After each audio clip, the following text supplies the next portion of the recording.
sabemos lo que hemos aprendido y lo que queremos aprender y lo que queremos seguir aprendiendo para desbordarlo. No podemos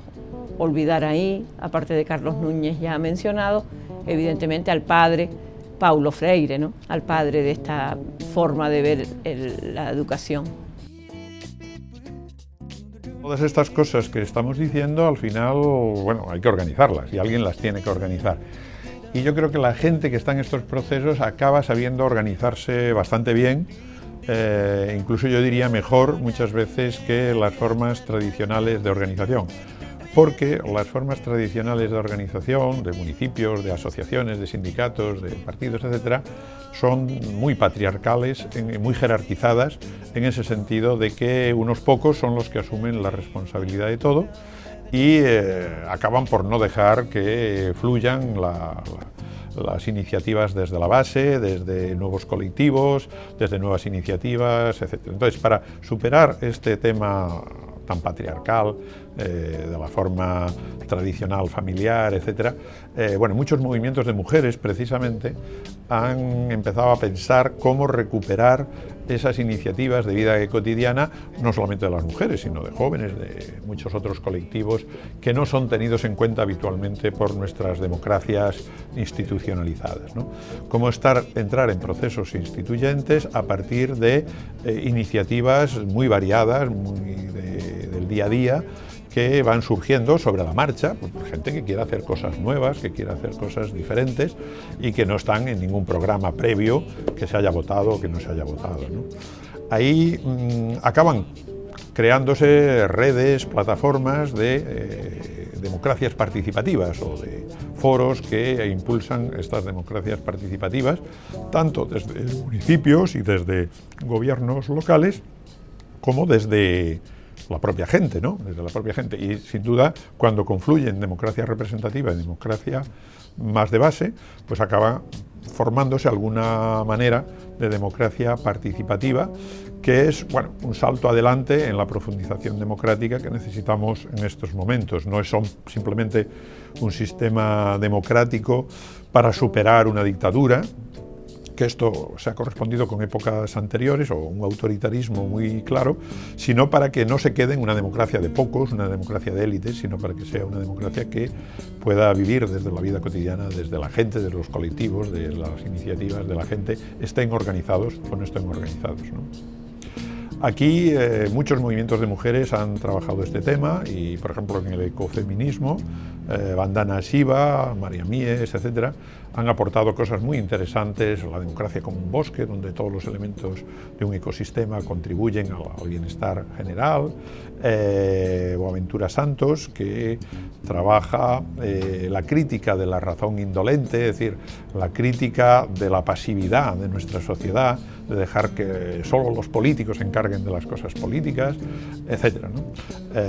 Bueno, hay más gente, había el manifiesto ecosocialista, aquel que se hizo hace muchos años, no sé, hay muchos grupos que están ahora planteando estas nuevas formas de presupuestos participativos,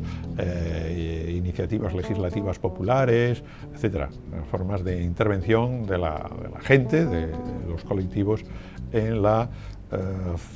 forma democrática más avanzada que podamos conocer y que iremos avanzando en el siglo XXI.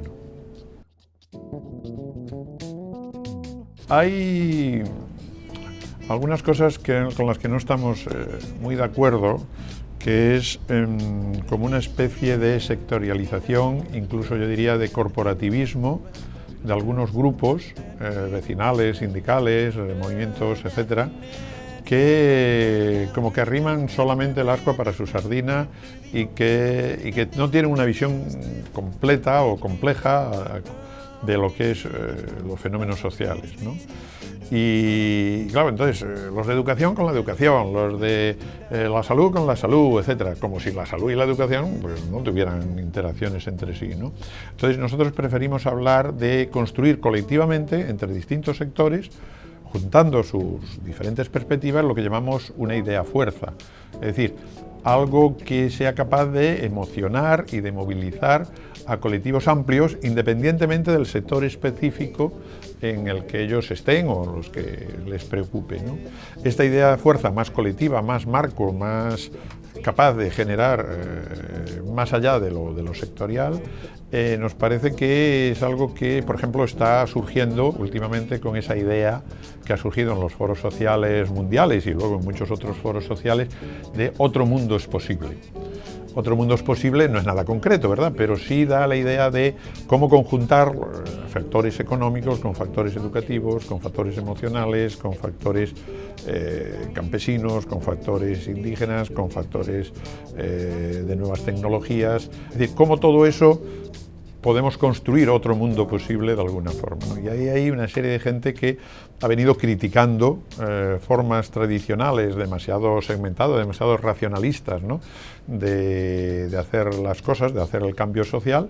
Y bueno, no sé, por ejemplo, Ernesto Laclau tiene un libro sobre la crítica al populismo que me parece muy importante a tener en cuenta ahí, o Hazel Henderson, por ejemplo,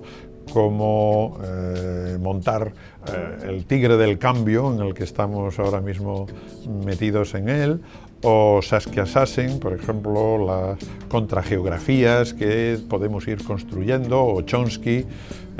sobre las ilusiones necesarias que nos crean desde el sistema y cómo podemos generar procesos alternativos a todo eso, ¿no? Bueno, son algunas de las líneas con las que